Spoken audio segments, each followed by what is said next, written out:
Cette semaine, Emmanuel Macron était au salon de l'agriculture et il a adopté une poule. Et comme tout ce qu'il fait, c'est un geste politique calculé. Une poule, quand tu lui coupes la tête, elle continue à courir dans tous les sens, un peu comme le Parti socialiste français depuis un an. Macron, il a battu un record. Il a passé 12h30 au salon de l'agriculture. Il faut dire qu'il s'est tellement amusé. L'ambiance avec les agriculteurs était bouillante. Attendez, vous êtes calme? Oui, je suis calme, moi. Je m'adresse poliment. Non, vous m'avez sifflé dans le dos depuis tout à l'heure. Merci pour les leçons. Non, vous m'avez sifflé dans le dos depuis tout à l'heure. Moi, je suis calme, moi. Qui est pas calme ici? Moi, je fais du yoga et du crossfit végétarien. C'est vous qui êtes pas calme! Macron aurait dû prendre exemple sur ses prédécesseurs. Chirac, qui prenait moins de risques au salon de l'agriculture, il parlait qu'avec des interlocuteurs qui étaient d'accord avec lui, comme par exemple Marguerite, ou Géraldine, ou Coquelicot. En Suisse aussi, les paysans sont en colère, même si ici on crie pas sur le président, parce que la moitié d'entre nous sait pas qui c'est.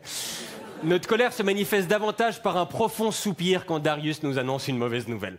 Macron, il s'est fait gueuler dessus parce qu'il va interdire le glyphosate. C'est un désherbant qui a été prouvé nocif pour la santé et il faut trouver une alternative. Mais c'est difficile d'en vouloir aux paysans quand ils ont l'impression que tout le monde est contre eux. Quand après une bonne journée, le paysan rentre chez lui après s'être fait extorquer par la grande distribution sur le prix de son lait et de ses pommes de terre, tout en devant lutter contre une concurrence des marchés étrangers qui fournit les mêmes produits pour moins cher, parfois il peut perdre ses nerfs, comme avec les défenseurs des animaux. On le voit ici à Suisse Expo à Lausanne. Comme quoi les vaches elles sont maltraitées là, elles sont bien au sec, au chaud. Mais va bouffer des graines! Va bouffer des graines, mais c'est cool de crier des conseils de santé comme ça.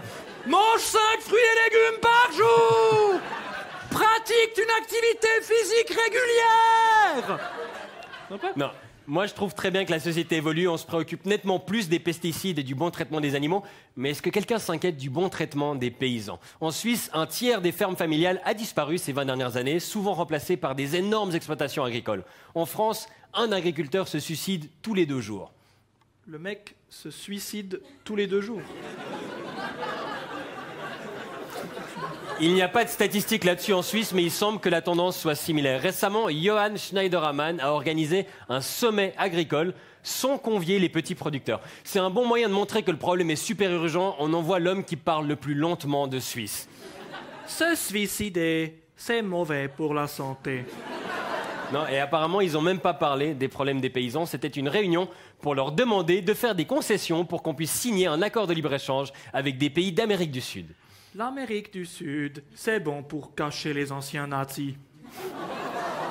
Et les accords de libre-échange, c'est bon pour l'industrie qui peut exporter facilement, mais c'est pas bon pour les paysans qui voient affluer des biens alimentaires produits pour moins cher dans des conditions moins réglementées.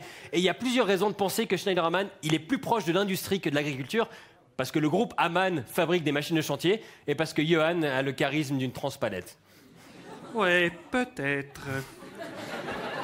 Une fois de plus, on demande à nos paysans de serrer les dents et la ceinture. On est dans un pays qui laisse crever ses paysans, mais qui se plie en 4 pour sauver ses banques. Le problème est compliqué. Nous, on n'a pas la solution, mais visiblement, les politiciens non plus. Ils temporisent, ils bottent en touche, ils font rien. Peut-être qu'ils ont vu le taux de suicide chez les paysans et qu'ils attendent qu'il n'y en ait plus.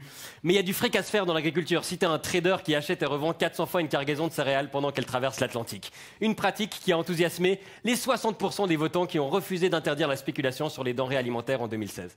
On a toujours dit, faut pas jouer avec la nourriture, et pourtant on joue avec la vie de ceux qui nous nourrissent. Il va peut-être falloir changer quelque chose, parce que jusqu'à preuve du contraire, ni les traders, ni Johann Schneiderman ne sont comestibles. Bam!